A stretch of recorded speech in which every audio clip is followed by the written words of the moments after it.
கர்த்தர் அதிசயங்களை செய்கிறார். ஊழியங்கள் வழங்கும் ஜீவ வார்த்தை. இந்த நாளுக்காக ஆண்டவருக்கு நன்றி செலுத்துவோம். நம்முடைய வாழ்வில் இந்த பூமியில் நமக்கு ஆண்டவர் கொடுக்கிற ஒவ்வொரு நாளும் விலையேறப்பெற்றது. ஒரு நாள் 24 மணி நேரம் இருக்குது. இந்த 24 மணி நேரத்தில் நம்ம தூங்க வேண்டியது இருக்குது, சாப்பிட வேண்டியது இருக்குது, நம்ம வேலை செய்ய வேண்டியது இருக்குது, அதில் ஆண்டவருக்கு நேரத்தை கொடுக்க வேண்டியது இருக்குது. இந்த ஒவ்வொரு குறிப்பாக மணி நேரங்களும் நிமிடங்களும் நமக்கு மேலானவைகள். இந்த நேரத்தை நம்ம வீணாக்கிட்டேன்னா நம்முடைய எதிர்காலமும் நம்முடைய எதிர்கால சந்ததிகளுடைய காரியங்களும் வீணாய் போயிடும். இந்த பூமியில் சில காரியத்தை நம்ம இழந்ததை திருப்பி பெற்றுக்கொள்ள வாய்ப்பு இருக்கு. நம்ம இழக்கிற நேரத்தை திருப்பி பெற்றுக்கொள்ள முடியாது. அதனால காலங்களை, சமயங்களை, நேரத்தை வீணாக்காதீங்க. செய்ய வேண்டிய காரியங்களை தெளிவாக செய்யுங்க. கர்த்தருக்கு அதிகமாக டைம் கொடுங்க. பெரிய காரியத்தை பார்ப்பீங்க.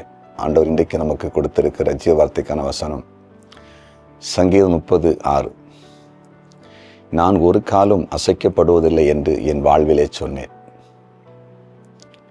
நான் ஒரு காலம் அசைக்கப்படுவதில்லை என்று என் வாழ்விலே சொன்னேன். சங்கீதக்காரர் ஒரு விசுவாச வார்த்தையை சொல்றாரு. நான் ஒரு காலம், அதாவது ஒரு தடவையும் எந்த நேரத்தில் அசைக்கப்பட மாட்டேன் அப்படின்னு நான் சொன்னேன், அறிக்கைட்டேன்னு சொல்றாரு. இது ஒரு விசுவாச வார்த்தை. நான் அசைக்கப்படுவதில்லை, நான் வெட்கப்பட்டு போவதில்லை, நான் நஷ்டம் அடைவதில்லை, நான் வீழ்ச்சி அடைவதில்லை. இது ஒரு பெரிய விசுவாசமான வார்த்தைகள். இது அப்படி கனப்படுத்தப்படும். நீங்க சிலரை பார்த்தீங்கன்னா எப்பவுமே தோல்வியின் வார்த்தைகளை பேசி கொண்டிருப்பாங்க. நான் இதில் நஷ்டம் அடைந்துருவேன்னு எனக்கு பயமாக இருக்குது, நான் இதில் தோற்று போயிடுவேன்னு எனக்கு பயமாக இருக்குது, இது என்னால் செய்ய முடியாது அப்படின்னு எனக்கு பயமாக இருக்குது, இந்த இடத்துல என்ன எதிரிகள் தாக்கிடுவாங்களோன்னு ஒரு பயமாக இருக்குது அப்படின்னு எதுலேயும் எல்லா இடத்துலையுமே ஒரு தோற்று போன நம்பிக்கை இழந்த வார்த்தைகளை பேசுவாங்க. இப்படிப்பட்டவர்கள் வாழ்க்கையில் வெற்றி அடைவது என்பதும் கடினமானது. இன்னைக்கு ஆண்டவர் உங்களோடு பேசுகிறாரு.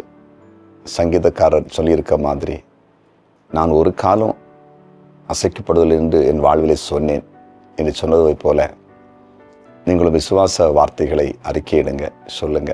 நான் வெட்கப்பட்டு போக மாட்டேன், நான் வீழ்ச்சி அடைய மாட்டேன், நான் வெற்றி அடைவேன், நான் மேன்மை அடைவேன், கர்த்தர் என்னை மேன்மையாக வைப்பார், நான் தோற்று போக மாட்டேன், ஜெயிப்பேன், இந்த ஊரில் தலை நிமிர்ந்து நிற்க என்ன ஏசப்பா வைப்பார், நான் தலை நிமிர்ந்து நிற்பேன் அப்படிங்கிற வார்த்தை உங்கள் இருதயத்திலிருந்து வாய்வழி அறிக்கையிடுங்க.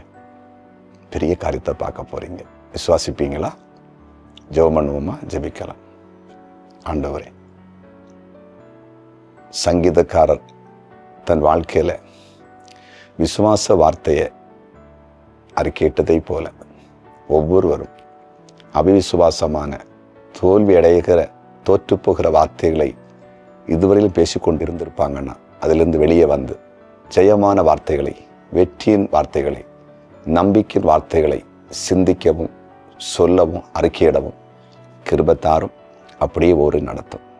இந்த நாளில் வியாதிப்பட்டவர்கள், பிசாசின் பிடியில் இருக்கிறவர்கள், சமாதானம் இழந்தவர்கள் எல்லாருக்கும் அற்புதம் செய்யும். குறிப்பாக படிக்கிற பிள்ளைகள், வேலைக்காக எதிர்பார்த்திருக்கிறவர்கள், திருமணத்துக்கு ஆயத்தமாக இருக்கிற பிள்ளைகள் எல்லாருக்கும் அற்புதம் நடக்கட்டும். பிறந்த நாளை இன்றை காண்கிற ஒவ்வொருவரையும் ஆசீர்வதியும். திருமண நாளை காண்கிற குடும்பங்களை ஆசீர்வதியும். கமெண்ட் செக்ஷனில் ஜெப குறிப்பில் அனுப்பி இருக்கிற ஒவ்வொருவருக்கும் அற்புதத்தை செய்தருளும். நீர் அப்படி செய்கிறேன். நன்றி. இயேசுவின் நாமத்தில் பிதாவே.